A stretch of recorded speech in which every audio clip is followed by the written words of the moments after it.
예루살렘으로부터 온 바리새인과 서기관들이 어떻게 하면 예수님을 책잡을 수 있을까, 이런 마음을 가지고 게네사렛 땅에 이르렀습니다. 때마침 예수님과 제자들, 그 중에서 몇 사람이 손을 씻지 않고 떡을 먹는 것을 보았는데, 이는 명백히 장로들의 전통에 위배되는 일이었기 때문에 예수님을 곤경에 빠뜨릴 수 있는 빌미를 제공하게 되었습니다. 여기서 먼저 장로들의 전통이 무엇인지 살펴볼 텐데요. 모세를 통해 이스라엘 백성들에게 주신 하나님의 말씀을 율법이라고 합니다. 이 율법이 히브리어로 토라입니다. 이 토라가 다시 둘로 나뉘게 되는데, 기록된 토라, 여러분이 잘 아시는 모세오경입니다. 반면 입에서 입으로 구전된 토라를 미시나 이렇게 부르는데요. 이 미시나가 바로 장로들의 전통입니다. 이 장로들의 전통은 사실 율법을 어떻게 하면 실생활에 잘 적용할 수 있을까에 대한 노력의 산물이었습니다. 하지만 이 현실은 우리가 율법하면 왠지 부정적인 의미로 받아들일 수밖에 없는데, 그 의미는 아주 간단합니다. 장로라고 이름하는 종교 지도자들, 수많은 율법 조항을 만들어 놓고 그 조항을 어길 시에는 죄 또는 부정함으로 간주했기 때문입니다.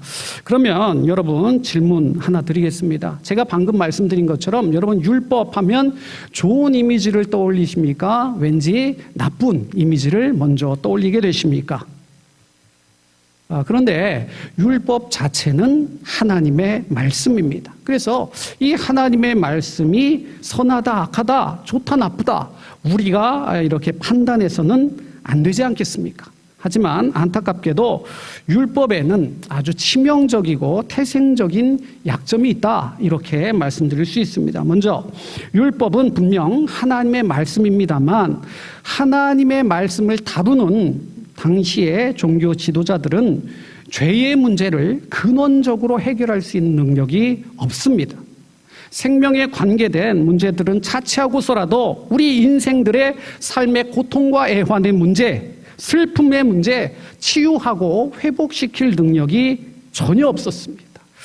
게다가 예수님의 십자가와 부활이 우리에게 임하기 전까지는 오히려 개개인이 하나님 앞에 자신의 죄를 자복하고 용서받는 그런 것이 아니라 대제사장에게 제물을 가지고 나와서 그렇게 화목제사를 드리고 속죄제를 드리고 하는 이 제사, 그러니까 성전과 제사장으로 상징하는 종교 행위에 몰두할 수밖에 없었습니다. 그러다 보니 당시 종교 지도자들은 이 율법을 사유화하게 됩니다.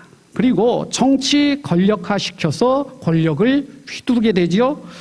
그래서 사람을 살려야 하는 하나님의 말씀이 도리어 약자들을 차별하고 정죄하고 그렇게 괴롭히는 도구로 전락했다. 그래서 우리는 예수님 이전에 율법에 대해서 이런 좋지 않은 감정들을 가지게 되는 것이죠.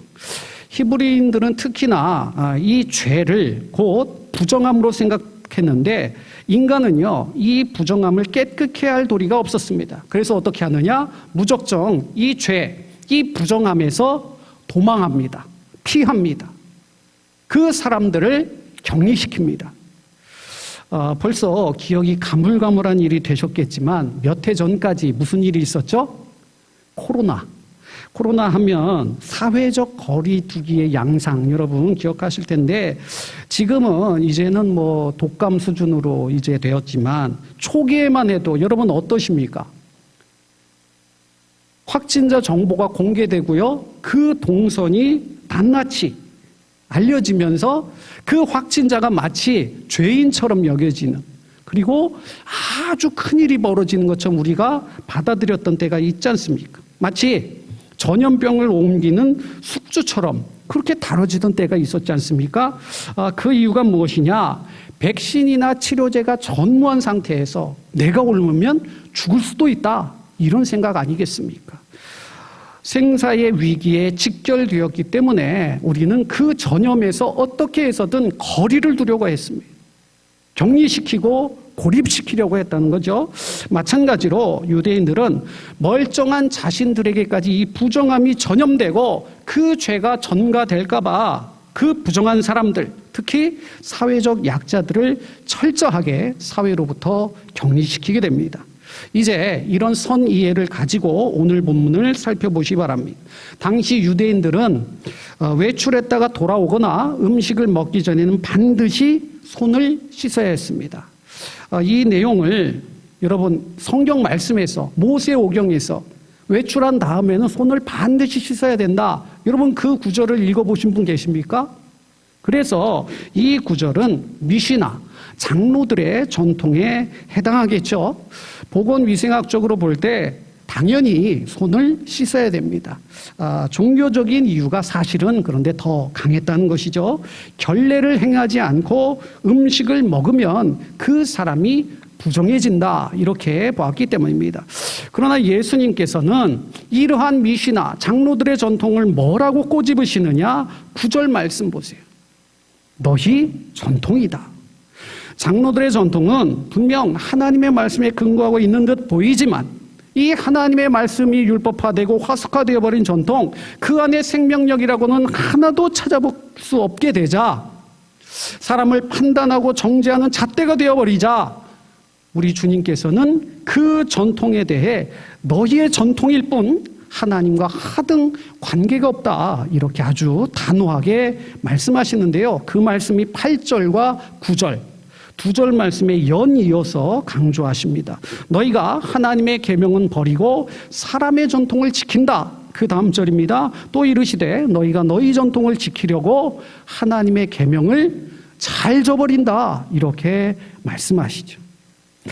그러시면서 이 종교 지도자들이 하나님의 계명을 버리고 있는 실제적인 사례를 들어서 설명해 주시는데요. 우리가 잘 아는 십계명 한번 떠올려 보시기 바랍니다.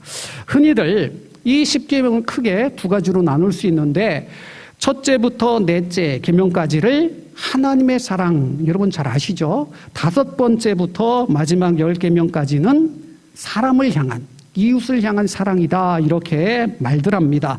그 가운데 4계명까지는 하나님의 사랑이었고 5계명부터 이제 인간 사랑, 이웃 사랑이 아니겠습니까?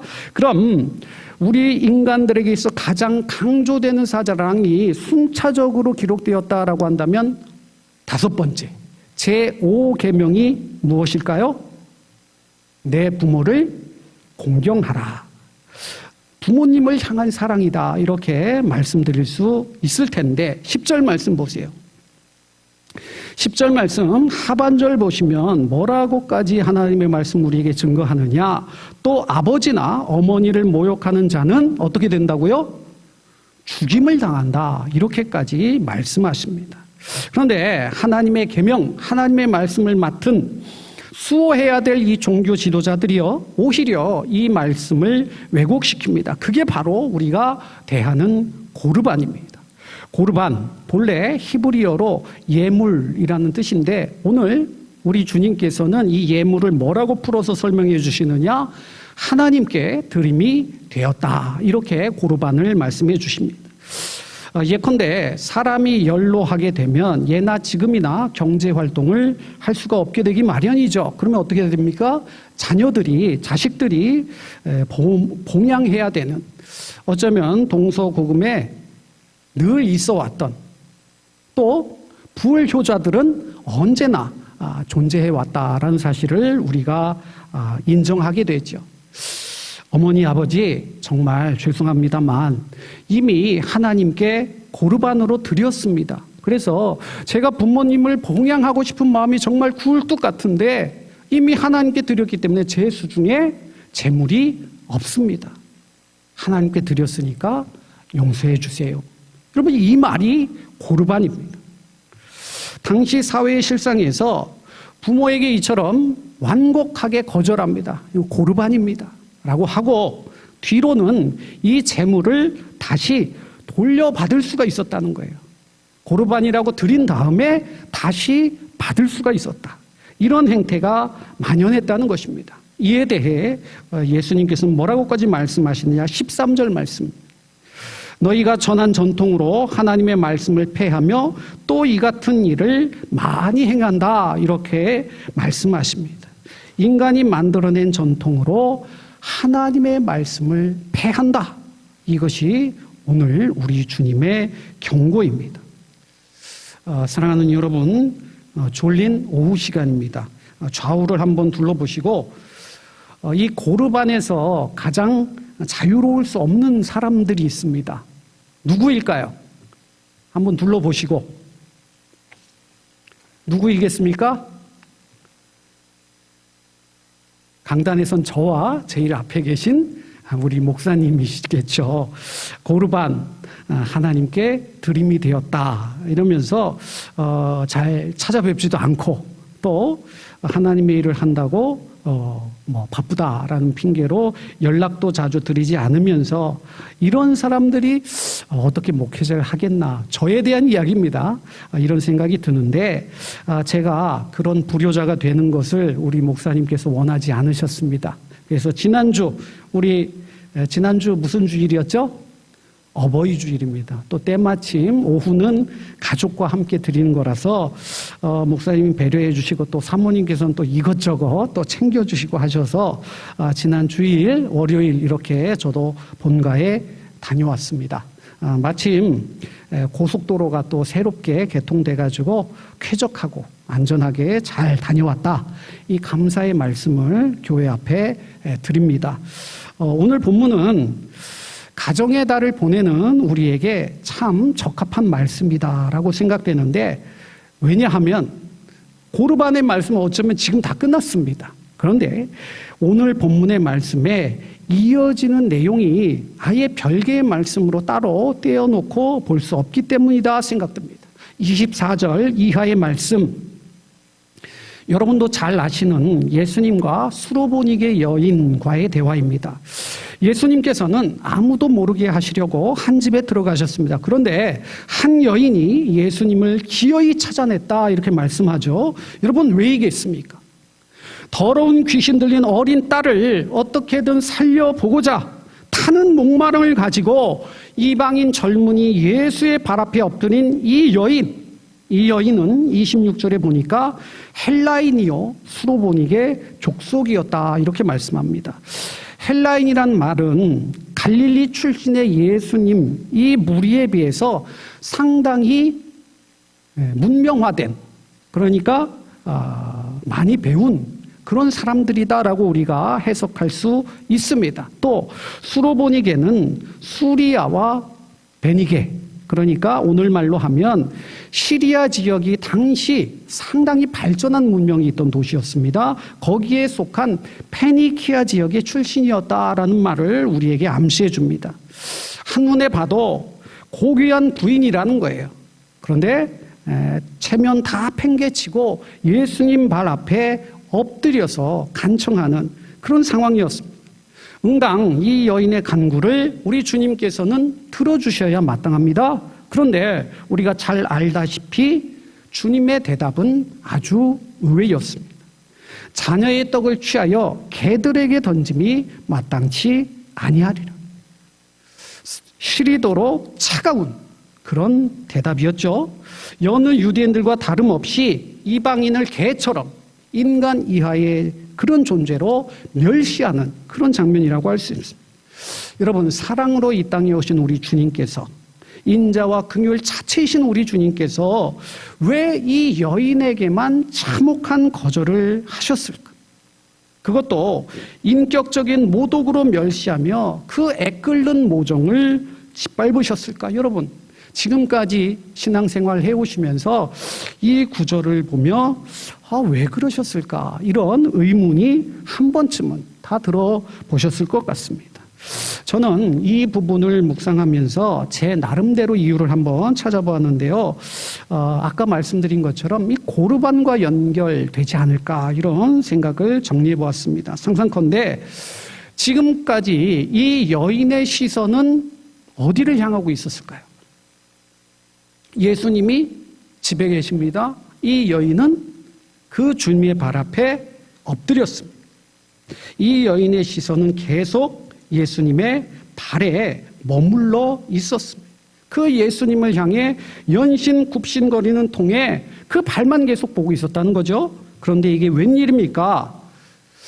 그 능력 많은 예수가 내 딸을 고쳐주지는 못할 망정, 아니 고치는 신용이라도 해야 될 법한데 딱 잘라서 이런 지하에 거절합니다. 인격적으로 모욕합니다. 그러니까 어떻게 했습니까? 발만 보고 있다가 적어도 그 눈을 똑바로 응시할 수밖에 없지 않았겠습니까? 무슨 말입니까? 지금까지는 다른 거 다 필요 없습니다. 내 딸의 병을 고치는 데만 혈안이 되어 있었습니다. 복음서에 보면 그 병 자체에서 노임을 받고 기쁜 마음으로 예수님을 떠나서 그 이후로 어떻게 되었는지 모르는 사람들 무수히 많습니다. 그저 내 간청에 응답하여 내 소원을 들어주는 능력자, 그 이상도 이하도 아니었죠. 그런데 자신의 청을 들어주지 않고 모욕하는 예수를 향해 침을 뱉고 욕지거리를 날리며 뒤돌아서야 마땅한데 이 여인은 바로 이 순간 단독자로 예수님 앞에 서게 되지요. 그때 돼서야 이제야 내가 누구인지, 내 앞에 계신 주님은 어떤 분이신지 바로 보게 되었다는 말씀입니다. 이제는 단순히 딸의 병을 고치는 것이 문제가 아니라 나는 죄인에 불과하고 내 앞에 선 분이야말로 나의 영혼의 문제, 나의 영생의 문제를 해결해 주실 수 있는 나의 구주라는 사실을 그때에 비로소 깨닫게 됩니다. 그래서 이제는 주님께로 눈을 고정시키고 이렇게 고백하죠. 주여, 올소이다마는 상 아래 개들도 아이들이 먹던 부스러기를 먹나이다. 여러분 잘 아시는 바처럼 주여 옳습니다. 주님 앞에 저는 그저 추악한 죄인에 불과합니다. 그러나 주님, 개와 같은 저일지언정 주님의 긍휼 때문에 살아가고 있음을 고백합니다. 제발 상에서 떨어지는 부스러기도라도 좋으니 저와 제 딸에게 은혜를 베풀어 주세요. 이 계기가 어디에서부터 시작되었다고요? 모멸찬 거절을 통해 예수님을 발견하게 되었다. 그래서 그 시로 여인의 귀신 들린 딸이 고침을 받았다라는 사실을 우리가 잘 알고 있습니다. 우리는 지금 자녀를 신주 받듯이 하는 그 시대의 정점을 살아가고 있습니다. 자식을 위해서라면 그 어떤 수고도 마다하지 않고 금이야 오기야 키우는 그런 세대 말이죠.